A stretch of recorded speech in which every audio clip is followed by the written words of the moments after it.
bispos coloniais, tremendo de frio porque ainda trazia um vestido de etamine com florezinhas negras e os duros borzeguins inchados pelo gelo do páramo.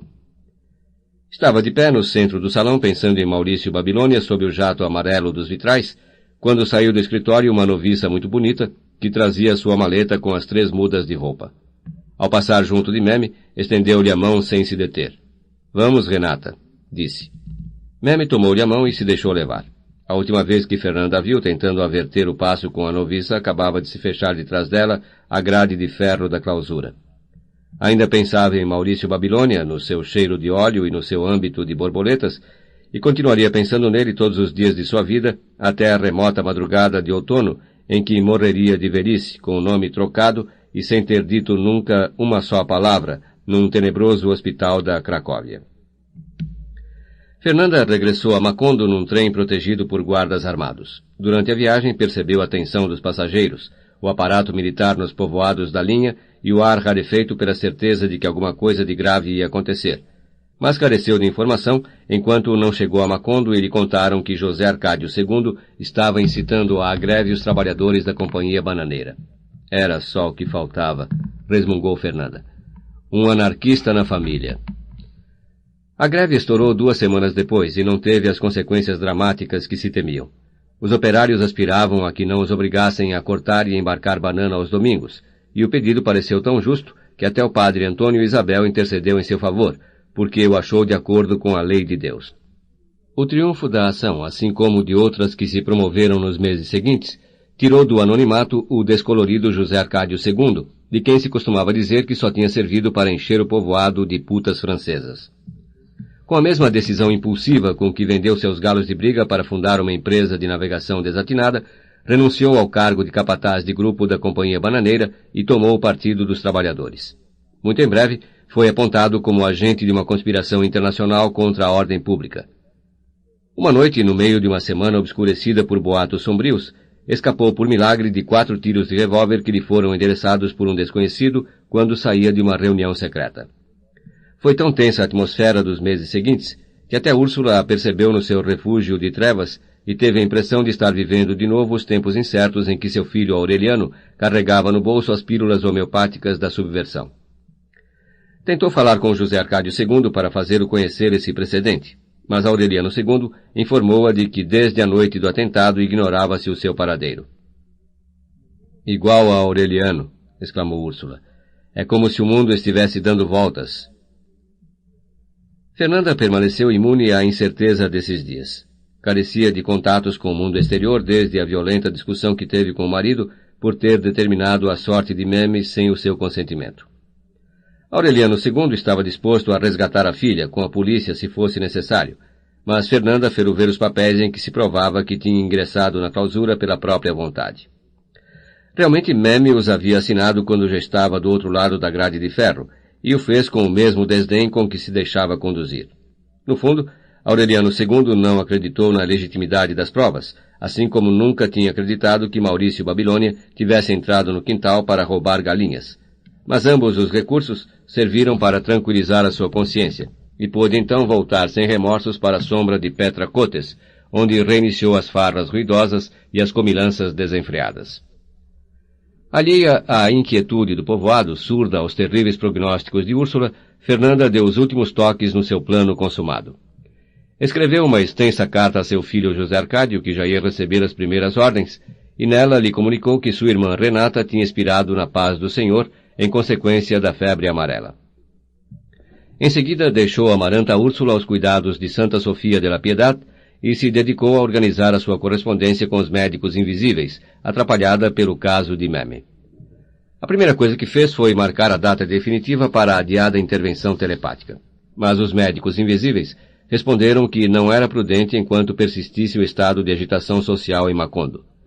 Ela estava tão apressada e tão mal informada que explicou a eles em outra carta que não havia tal estado de agitação e que tudo era fruto das loucuras de um cunhado seu que andava com a veneta sindical, como padecera em outros tempos de brigas de galos e de navegação.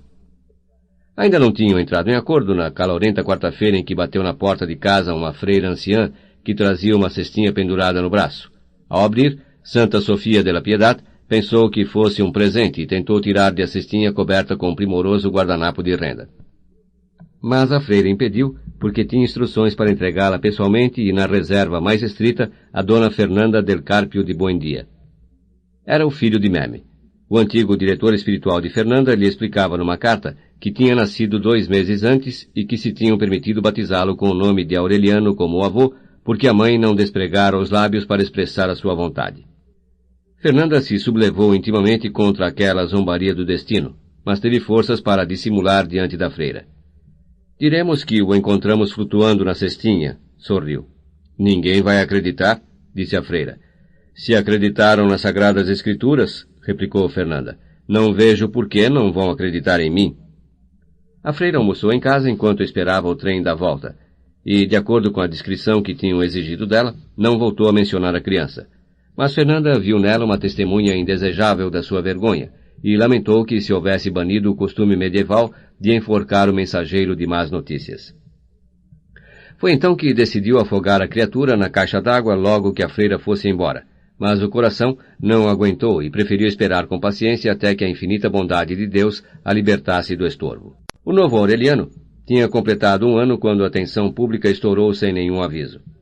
José Arcádio II e outros dirigentes sindicais que tinham permanecido até então na clandestinidade apareceram intempestivamente no fim de semana e promoveram manifestações nos povoados da zona bananeira. A polícia se conformou com manter a ordem apenas, mas na noite de segunda-feira os dirigentes foram tirados das suas casas e mandados com grilhões de 5 quilos nos pés para a prisão da capital de província. Entre eles, levaram José Arcádio II e Lorenzo Gavilán, um coronel da Revolução Mexicana exilado em Macondo, que dizia ter sido testemunha do heroísmo do seu compadre Artemio Cruz. Entretanto, em menos de 3 meses já estavam em liberdade, porque o governo e a companhia bananeira não conseguiram entrar em acordo sobre quem deveria alimentá-los na prisão. A revolta dos trabalhadores se baseava desta vez na insalubridade das vivendas, na farsa dos serviços médicos e na iniquidade das condições de trabalho. Afirmavam, além disso, que não eram pagos com dinheiro de verdade, e sim com vales que só serviam para comprar presunto de Virgínia nos armazéns da companhia. José Arcádio II foi preso porque revelou que o sistema dos vales era um recurso da companhia para financiar os seus navios fruteiros, que se não fosse pelo comércio dos armazéns, teriam que voltar vazios de Nova Orleans até os portos de embarque da banana. As outras acusações eram do domínio público. Os médicos da companhia não examinavam os doentes, apenas os punham em fila indiana diante dos ambulatórios e uma enfermeira lhes colocava na língua uma pílula da cor da pedra lípis, tivessem impaludismo, blenorragia ou prisão de ventre. Era uma terapêutica tão generalizada que as crianças entravam na fila várias vezes e, em vez de engolir as pílulas, levavam-nas para casa para marcar com elas os números cantados no jogo de víspora. Os operários da companhia estavam amontoados em barracos miseráveis. Os engenheiros, em vez de construir latrinas, traziam para os acampamentos, no Natal, um reservado portátil para cada 50 pessoas, e faziam demonstrações públicas de como utilizá-los para que durassem mais.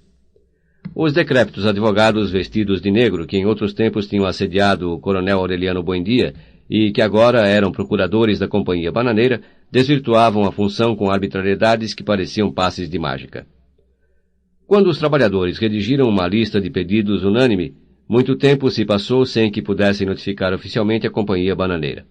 Imediatamente após ter conhecido a resolução, o Sr. Brown enganchou no trem o seu suntuoso vagão de vidro e desapareceu de Macondo junto com os representantes mais conhecidos da sua empresa. Entretanto, vários operários encontraram um deles no sábado seguinte num bordel e o fizeram assinar uma cópia do ofício de reivindicações quando estava nu com a mulher que se prestou a levá-lo para a armadilha.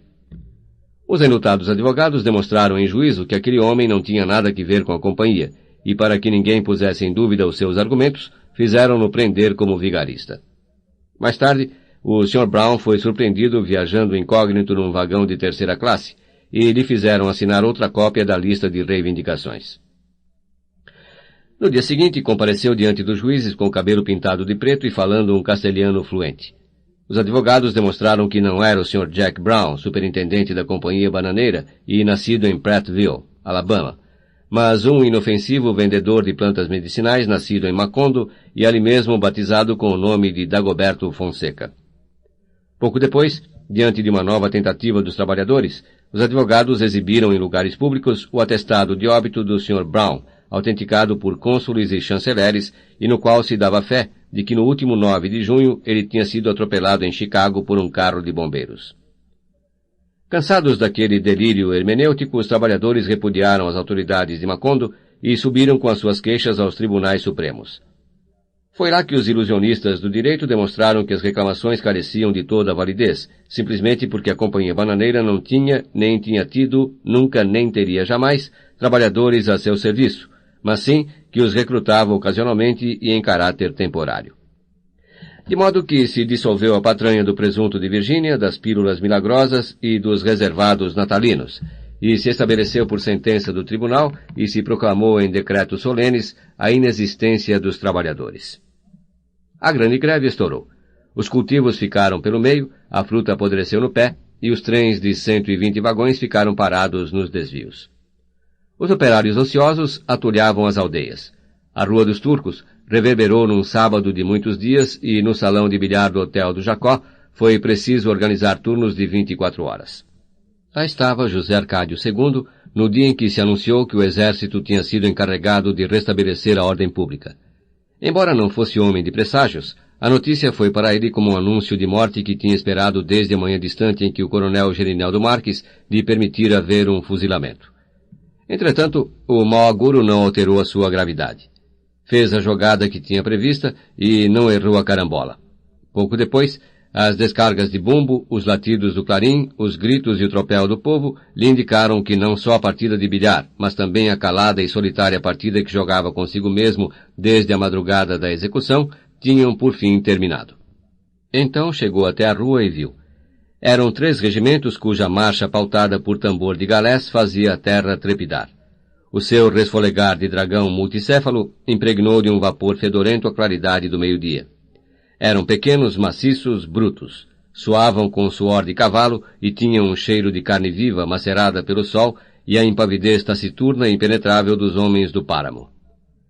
Embora demorassem mais de 1 hora a passar, davam a impressão de ser uns poucos pelotões andando em círculo, porque todos eram idênticos, filhos da mesma mãe, e todos suportavam com igual imbecilidade o peso das mochilas e dos cantis, e a vergonha dos fuzis com as baionetas caladas, e a ferida da obediência cega e o sentido da honra.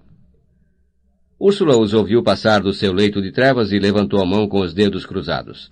Santa Sofia de la Piedad existiu por um instante inclinada sobre a toalha bordada que acabava de passar a ferro e pensou em seu filho, José Arcádio II, que viu passarem pela porta do Hotel de Jacó sem se perturbar os últimos soldados. A lei marcial facultava ao exército assumir funções de árbitro da controvérsia, mas não se fez nenhuma tentativa de conciliação. Imediatamente após se exibirem em Macondo, os soldados puseram de lado os fuzis, cortaram e embarcaram as bananas e movimentaram os trens. Os trabalhadores, que até então se haviam conformado com esperar, atiraram-se ao mato sem mais armas que os seus facões de trabalho e começaram a sabotar a sabotagem. Incendiaram fazendas e armazéns, destruíram os trilhos para impedir o trânsito dos trens que começavam a abrir caminho a fogo de metralhadora e cortaram os fios do telégrafo e do telefone. Os canais de irrigação tingiram-se de sangue. O Sr. Brown, que estava vivo no galinheiro eletrificado, foi tirado de Macondo com a sua família e as de outros compatriotas seus e conduzido para território seguro sob a proteção do exército. A situação ameaçava evoluir para uma guerra civil desigual e sangrenta quando as autoridades fizeram um apelo aos trabalhadores para que se concentrassem em Macondo. O apelo anunciava que o chefe civil e militar da província chegaria na sexta-feira seguinte disposto a interceder no conflito. José Arcádio II estava entre a multidão que se concentrou na estação desde a manhã de sexta-feira. Tinha participado de uma reunião de dirigentes sindicais e tinha sido encarregado, junto com o coronel Gavilan, de se confundir com a multidão e orientá-la segundo as circunstâncias. Não se sentia bem e moldavam a massa salitrosa no céu da boca desde que notou que o exército tinha colocado ninhos de metralhadoras em volta da praça e que a cidade cercada da Companhia Bananeira estava protegida por peças de artilharia. Até às 12, esperando um trem que não chegava, mais de 3.000 pessoas, entre trabalhadores, mulheres e crianças, tinham atulhado o espaço descoberto em frente da estação e se apertavam nas ruas adjacentes que o exército fechara com filas de metralhadoras. Aquilo parecia então mais que uma recepção, uma feira jubilosa. Haviam transferido as barraquinhas de frituras e as tendas de bebidas da Rua dos Turcos, e o povo suportava com muito boa vontade a amolação da espera e o sol abrasador. Um pouco antes das 3 correu o boato de que o trem oficial não chegaria até o dia seguinte. A multidão cansada exalou um suspiro de desalento.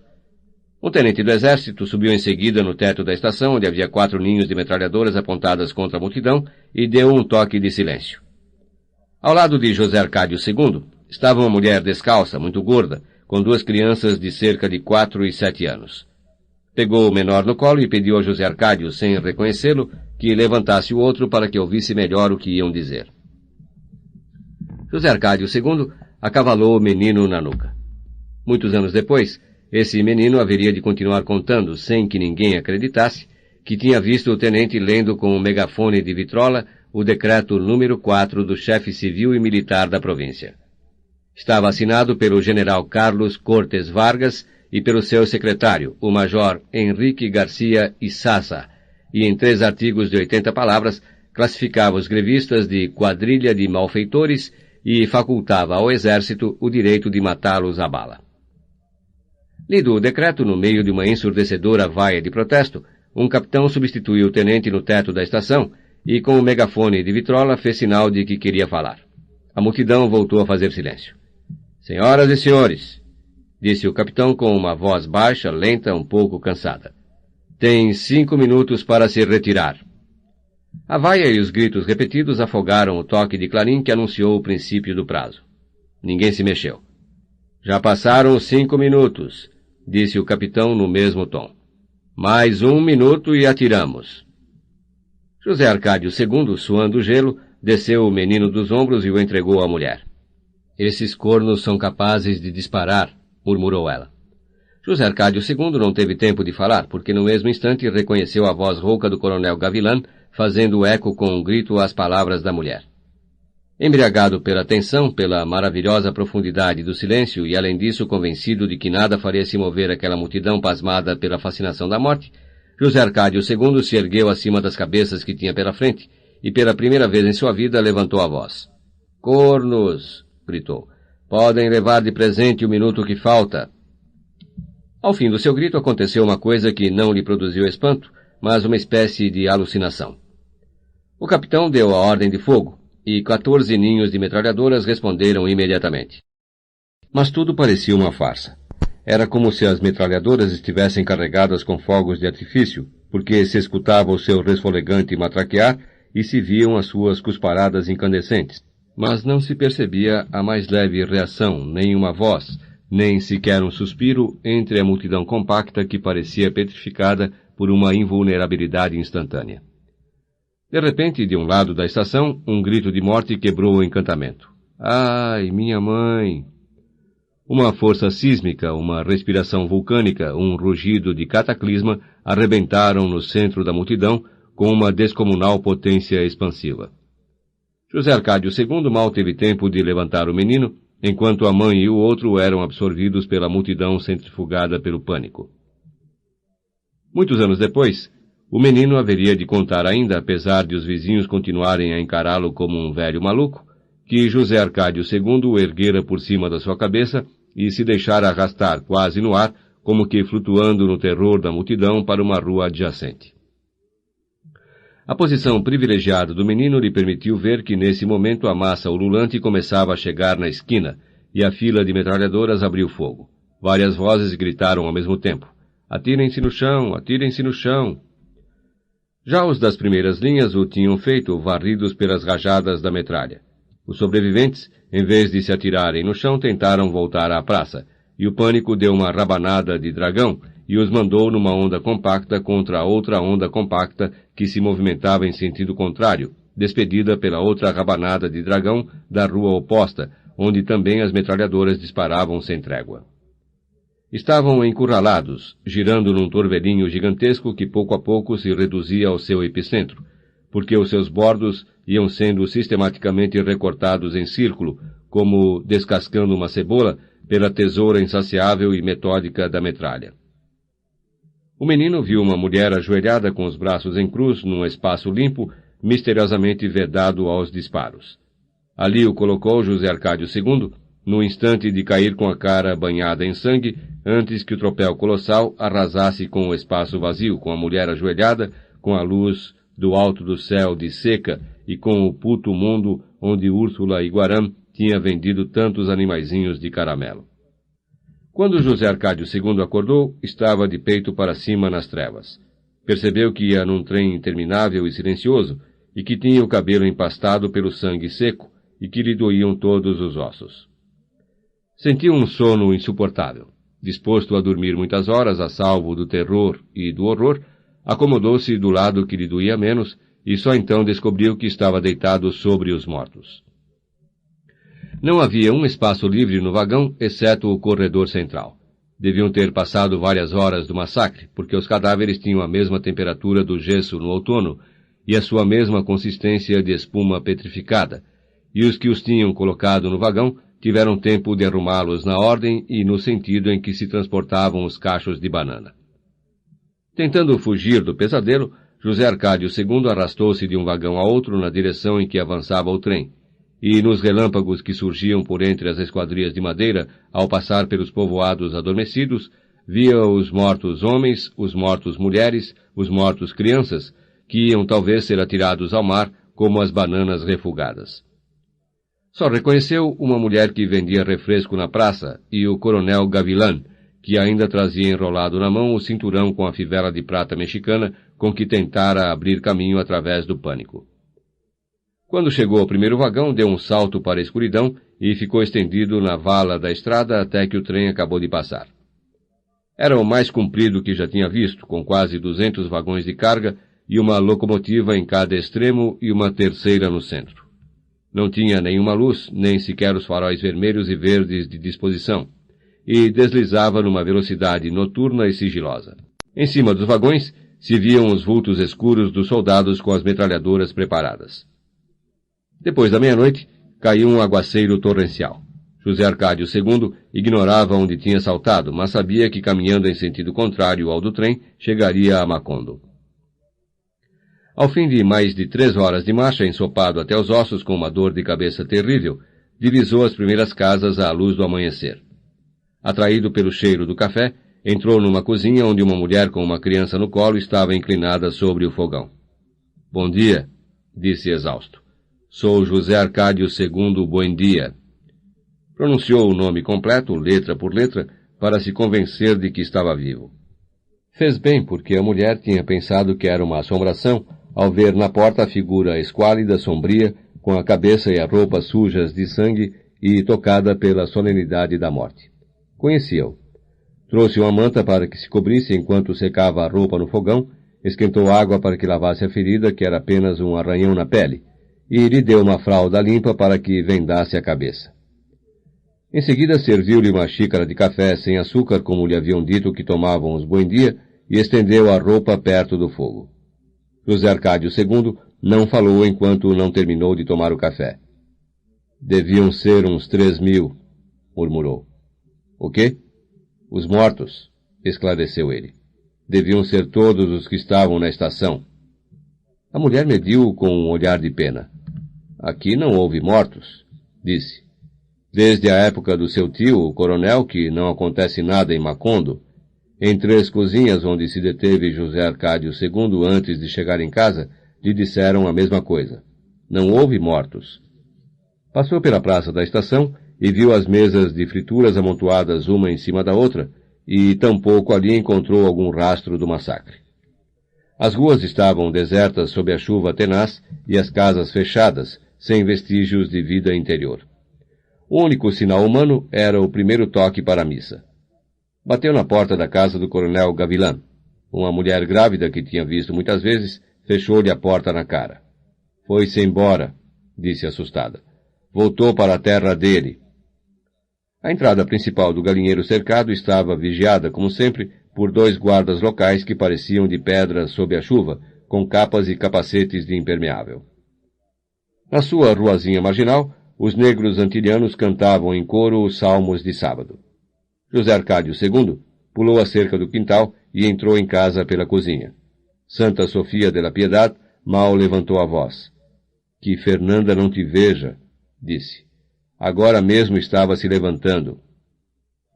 Como se cumprisse um pacto implícito, levou o filho para o quarto dos penicos, arrumou-lhe o arrebentado catre de Melquíades e, às 2 da tarde, enquanto Fernanda fazia a cesta, passou-lhe pela janela um prato de comida.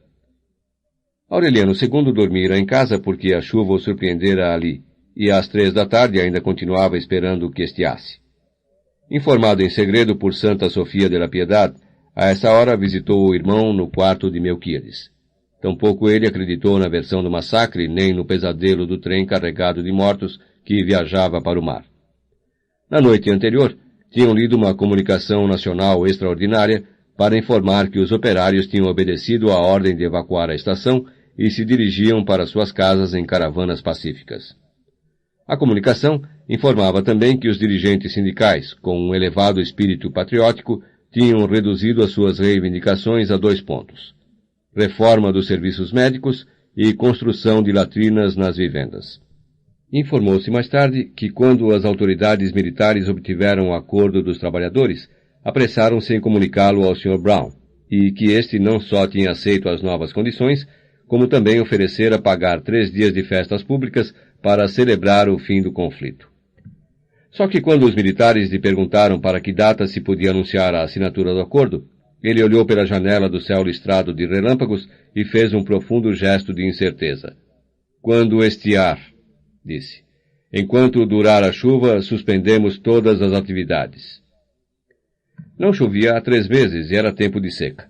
Mas quando o Sr. Brown anunciou a sua decisão, precipitou-se em toda a zona bananeira o aguaceiro torrencial que surpreendeu José Arcádio II a caminho de Macondo. 1 semana depois continuava chovendo. A versão oficial, 1000 vezes repetida e repisada em todo o país por quanto meio de divulgação o governo encontrou ao seu alcance, terminou por se impor. Não houve mortos, os trabalhadores satisfeitos tinham voltado para o seio das suas famílias e a companhia bananeira suspendia suas atividades até passar a chuva. A lei marcial continuava prevendo que fosse necessário aplicar medidas de emergência para a calamidade pública do aguaceiro interminável, mas a tropa estava aquartelada. Durante o dia, os militares andavam pelas torrentes das ruas com as calças enroladas na metade da perna, brincando de naufrágio com as crianças.